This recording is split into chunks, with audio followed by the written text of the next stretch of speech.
Bueno, y continuamos aquí en Carlos Garín Today, hoy compartiendo con el doctor Alex González.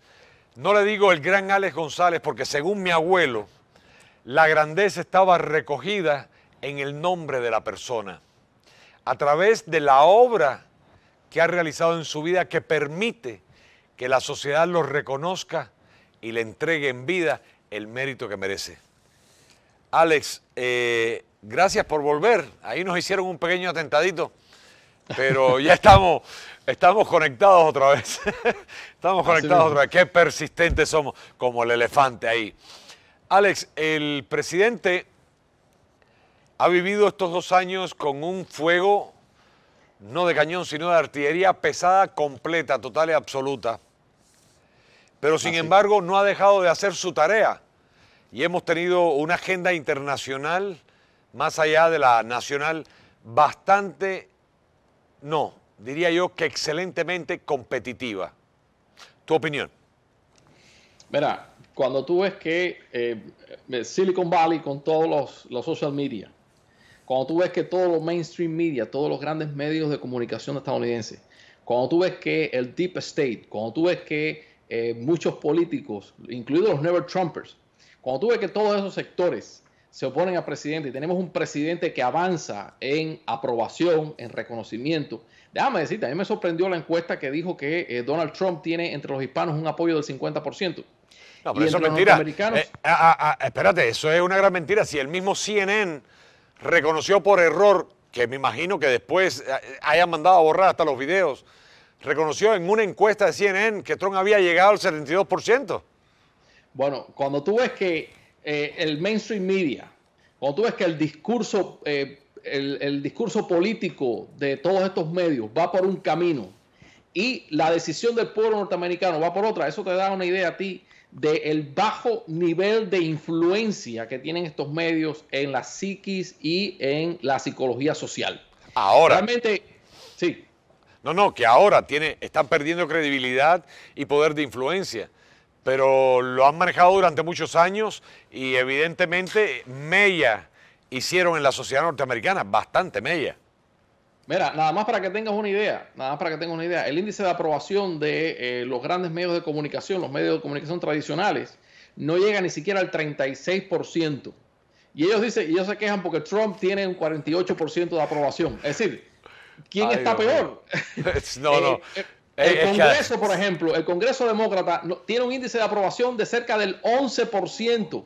Carlos, en Estados Unidos, el 14% de la población cree en Bigfoot. Te puede dar a ti una idea, de que el Congreso tiene menos credibilidad que un mito popular, el Bigfoot. No. Tiene menos credibilidad que Tomás Regalado, que ganó la alcaldía con el 17%. Entonces, cuando tú ves esto, tú te das cuenta de que realmente el alma de Estados Unidos, el alma de la República, está golpeada pero no destruida. Y eso lo vamos a ver en el 2020. Lo vimos en el 2016. No sé si recuerdas cuando todos los medios de comunicación decían que Donald Trump tenía un 1.6% de ganar las elecciones y que Hillary Clinton tenía un 98.4% de ganar las elecciones. Impresionante, la diferencia era increíble. Realmente, es decir, era un round deal, era hecho ya, eso era un hecho. Ellos daban por hecho de que Hillary Clinton iba a ganar las elecciones. Y no fue así. El pueblo norteamericano le dio una lección a estos medios. ¿La aprendieron? No la aprendieron.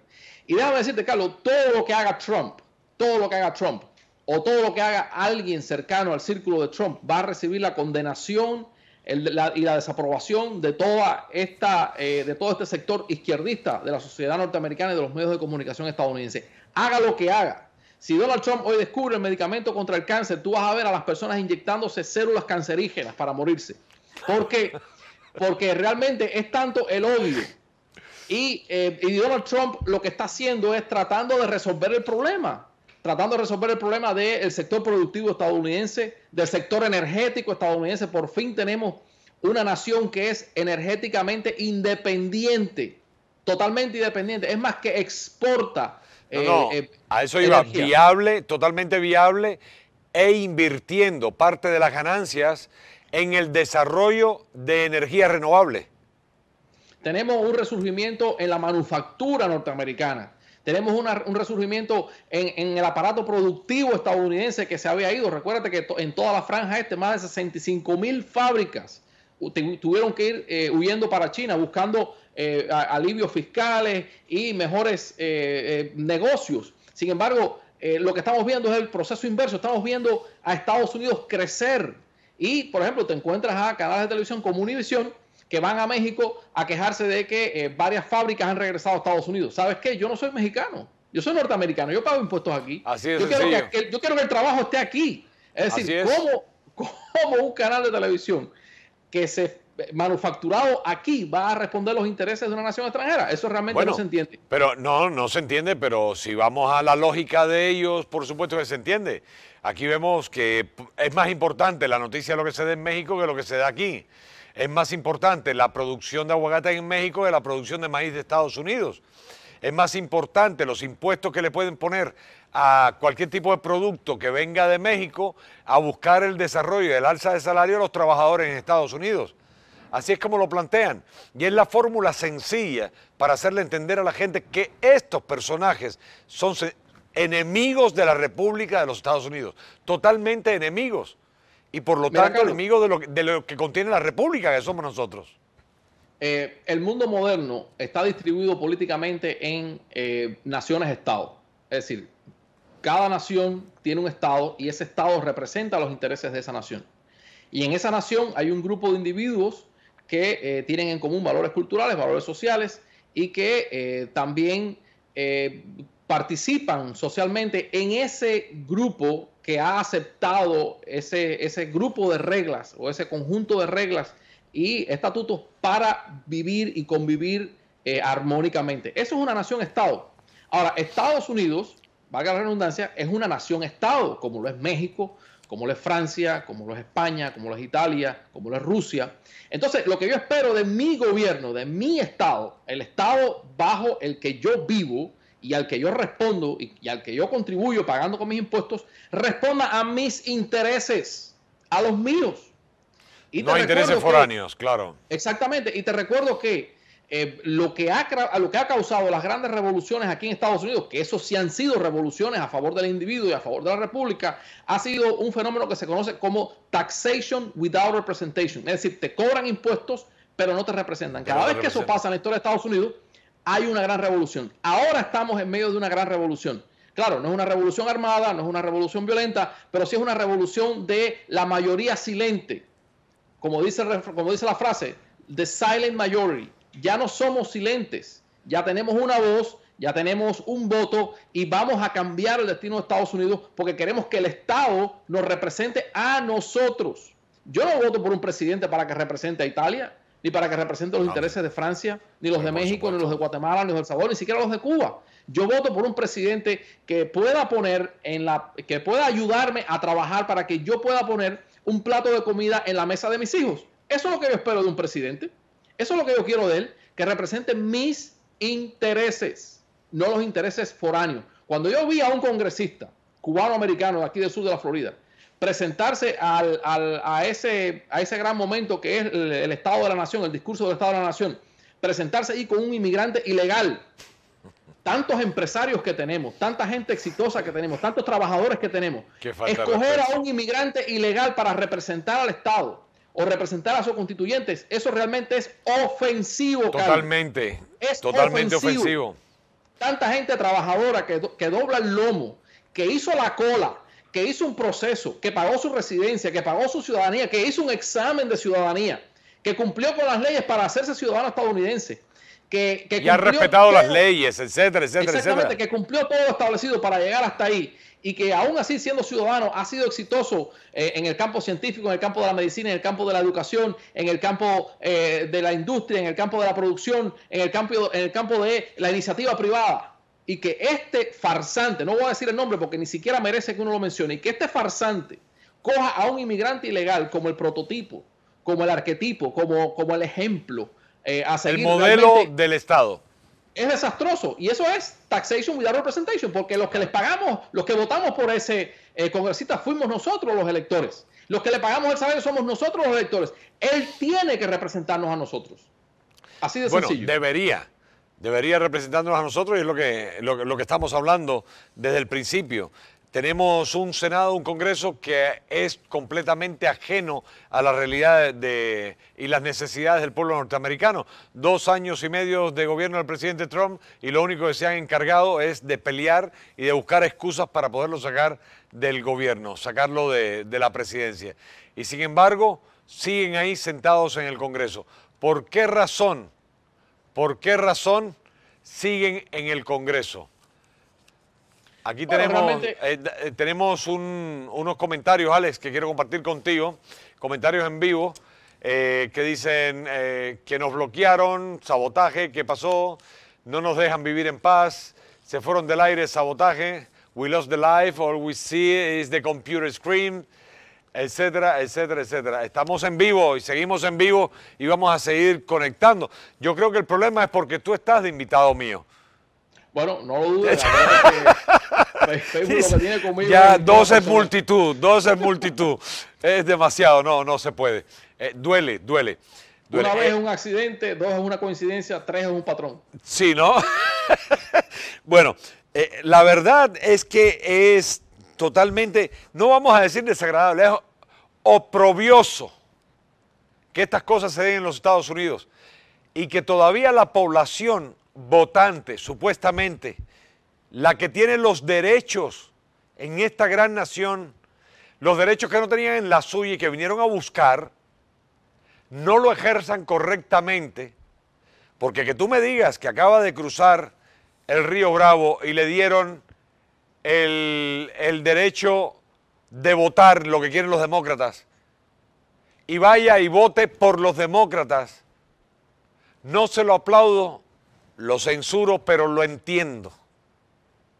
Hay que enseñarle, pero que un ciudadano norteamericano, alguien que ha vivido el desarrollo de su propia vida, ha vivido el logro de sus sueños y que vaya a votar por un partido que está totalmente opuesto al futuro de la nación americana y de los intereses de los ciudadanos norteamericanos. Yo no logro entender eso, Alex.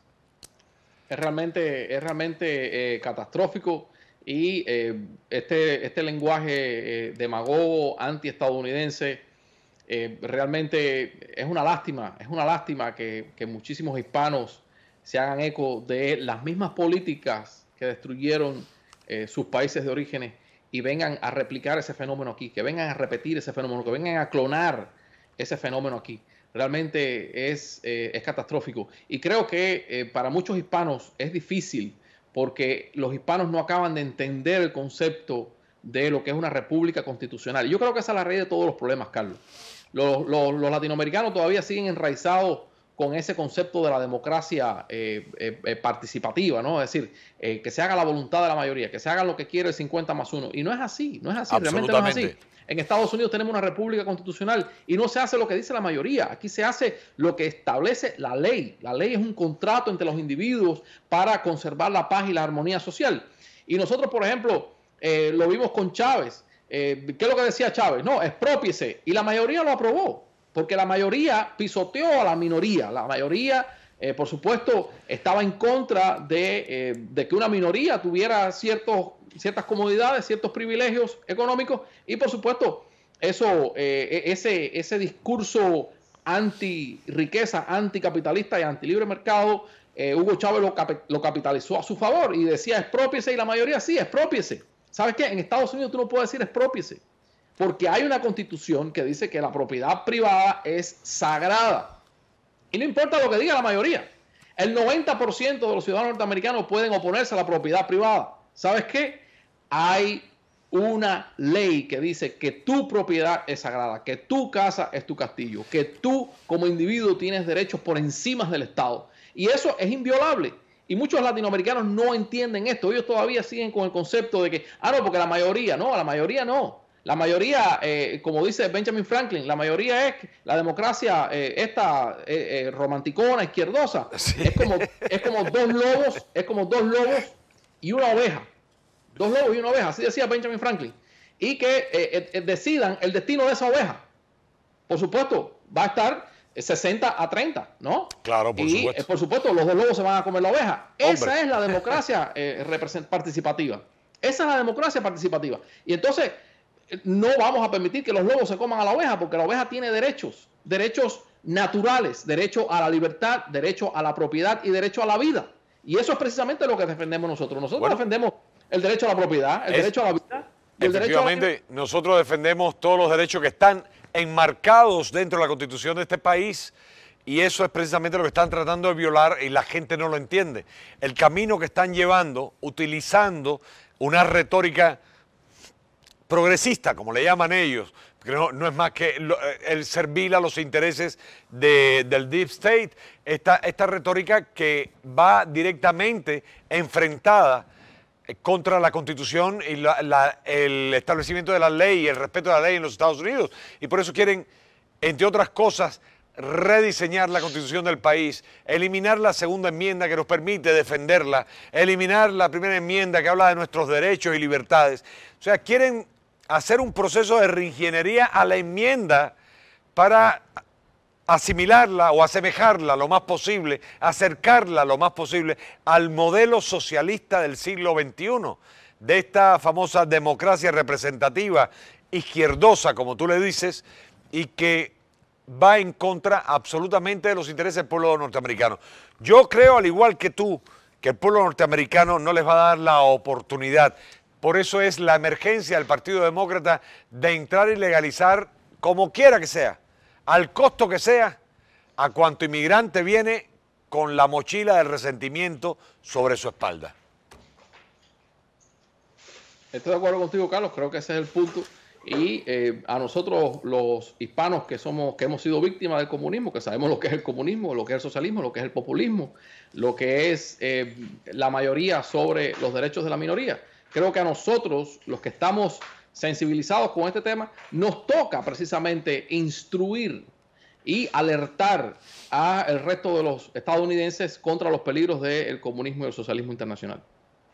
Ahora, pasemos un poquito, Alex, porque ya nos queda poco tiempo. Estaríamos hablando 10 semanas seguidas. ¿Qué estás hablando con tus hijos? ¿Con la niña? ¿Con quién? Aquí está delante de mí. Me imagino que quiere tocar algo o hablar y tú le dices que no. Óyeme, dentro de la política internacional, evidentemente grandes pasos agigantados ha dado Estados Unidos. En primer lugar, lo primero que hizo el presidente Trump pues, fue colocar a Estados Unidos en el punto de mérito que tenía anteriormente, años anteriores, a nivel mundial. Le devolvió el prestigio, la presencia en la palestra internacional. A la vez de esto fue dando pasos muy interesantes, como la negociación con Corea del Norte, como el tema de Siria, donde no se dejó atrapar, como el tema de Arabia Saudita, Israel y la capital, la negociación con China, etcétera, etcétera, etcétera. Otra vez tenemos un presidente que cuando llega a un lugar la gente aplaude, inclina la cabeza y trata de sacarse una fotografía con él como el hombre más importante, alguien que representa de verdad la Casa Blanca y los intereses de Estados Unidos. Pero dentro de esto, uno de los temas más álgidos de la política internacional en el momento y desde hace muchos años, pues ha pasado de ser aliado a enemigo en diversas ocasiones, está el tema de la República Islámica de Irán.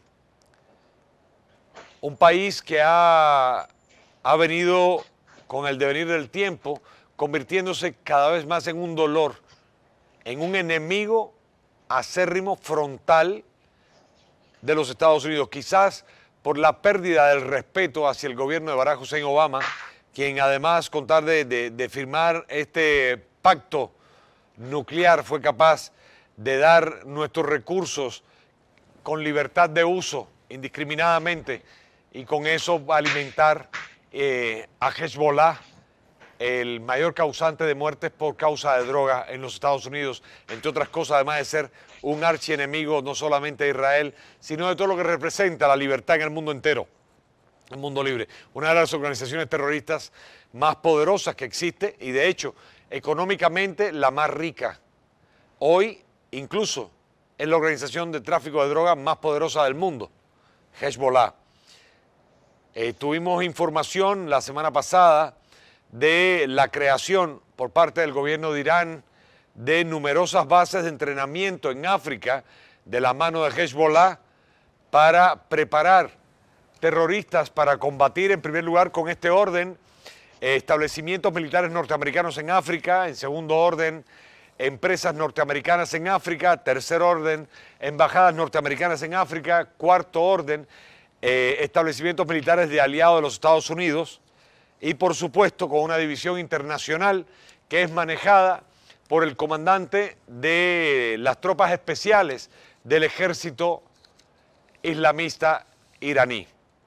Irán, un país con una ideología casada con una religión, una filosofía al terror o una loa al subdesarrollo. ¿Qué pasa con Irán? ¿En qué momento estamos viviendo de este punto de confrontación que tuvo como clímax la semana anterior el derribamiento del dron de los Estados Unidos y por supuesto las respuestas que merecían por parte del presidente de los Estados Unidos, Donald Trump, mandándolos a poner en su lugar, pero sin embargo nuevamente Irán amenazó y ya lo está haciendo, enriqueciendo uranio unilateralmente, violando cuanto derecho existe dentro del pacto internacional y con el apoyo de algunos países, entre ellos Alemania, de la Unión Europea. ¿Cómo ves el panorama? Mira, Carlos, yo creo que la situación de Irán es un poco compleja, ¿no? Cuando las grandes naciones del mundo decidieron hacer esta repartición del mundo o esta división geográfica del mundo, ellos no tomaron en cuenta que todos estos países árabes eran tribus, la mayoría eran tribus nómadas, que tenían diferentes perspectivas, visiones sobre el Islam, diferentes background cultural, y crearon divisiones artificiales entre países. Crearon, por ejemplo, Afganistán, crearon Irán, crearon Irak, crearon varios países en la región, pero no tomaron en cuenta todos estos detalles sociales que, por supuesto, han hecho de esta región del mundo una de las zonas más calientes. Ahora bien, el peligro de que yo veo con Irán, de una agresión a Irán o una destrucción del aparato iraní, es que se pudiera crear una situación caótica, y esto es lo que han visto muchos analistas estadounidenses. Yo creo que esto es uno de los elementos que ha hecho que Trump reconsidere una invasión militar a Irán. Y no puedo estar más de acuerdo. Recuerda lo que pasó en Libia, recuerda lo que pasó en Irak. Trump es el único presidente que ha aprendido de la historia. Exacto. Si el Medio Oriente es otra historia, no es nuestra ideología, no es nuestra idiosincrasia, piensan de otra manera, son tribales, fundamentalmente tribales, y sus asuntos se resuelven de otras maneras. Y recuerda que el concepto de gobierno piramidal que tienen ellos no tiene nada que ver con el concepto occidental que tenemos nosotros. Ellos tienen otro sistema que lo llaman teocrático. No creo que sea teocrático. Yo creo que el Islam no es una religión. Yo creo que el Islam es un sistema sociopolítico que busca es una ideología. Exacto, busca como justificación esconderse detrás de la existencia de un Dios al que ellos llaman Alá, y detrás de ese Dios ellos han construido todo un aparataje social, económico, político, una ideología. Y, por supuesto, esta ideología no tiene nada de compatibilidad con los valores occidentales del pluralismo político, el debate social o la diversidad de pensamiento. Entonces, cuando tú intentas imponer o intentas implantar una cultura o una democracia al estilo occidental, está condenada al fracaso. Recuerda que estas son culturas milenarias que han vivido bajo estos estatutos por miles de años. Claro. Y que no creo, Carlos, literalmente no creo que un ejército pueda ni con balas ni con plomo eliminar todo este bagaje que ellos han heredado por miles de años. No, es que puedes mediar con el ejército en una situación momentánea, pero vas a tener, por supuesto, una resaca posterior, como lo tenemos en Irak, y o lo tenemos en Afganistán, la misma historia, y Pakistán, y esto no porque una al lado de la otra pues ha tendido a mover el conflicto al otro lado. Y esto no lo vamos a solucionar con occidentalizando la región. Ese no es el tema. El tema es el respeto y mantenerlos allá, lejos, en su punto. Y que no nos agredan a nosotros tampoco. Se nos acabó el tiempo, Alex. Sí. Te doy 10 segundos para que des un mensaje a nuestros televidentes, nuestros radioescuchas, a toda la gente que están conectados con nosotros por medio de las redes también. Bueno, Carlos, sabes que siempre te he tenido presentes en mis oraciones, sabes que te admiro y que te quiero como amigo y realmente me alegra ver que este proyecto esté avanzando y realmente cuenta conmigo para lo que necesites. Si yo puedo ser de ayuda en algo o puedo hacer algún aporte, pues... Pero te necesito aquí en el estudio. Aquí en el estudio te necesito. Trataremos hermano, te mando un abrazo, gracias nuevamente por estar. El doctor Alex González, conocido por todos ustedes, y el que no lo conocía, hoy al escucharlo ya sabe que es del otro lado, de la orilla opuesta, la extrema. Gracias, hermano, bendiciones para ti, para tu familia. Gracias. Como siempre, y te lo digo hoy, y te lo voy a decir siempre, esta es tu casa, donde yo esté, siempre va a haber una franja y una estrella dedicada a ti y a tu pensamiento político. Gracias por estar. Gracias. Queridos amigos, de esta manera terminamos el programa de hoy. Les agradezco muchísimo el estar aquí. Que Dios los bendiga, que Dios bendiga a nuestro presidente. Le dé la sapiencia y la inteligencia para seguir adelante y la paciencia para seguir adelante, toreando a este ejército de ineptos enemigos de la patria americana. Me despido de ustedes con muchas, muchas bendiciones. God bless America. Feliz 4 de julio. Happy July 4. Nos vemos, Dios mediante, el lunes aquí en Carlos Jarín Today por medio de la señal de The Truth Channel TV. Hasta el lunes.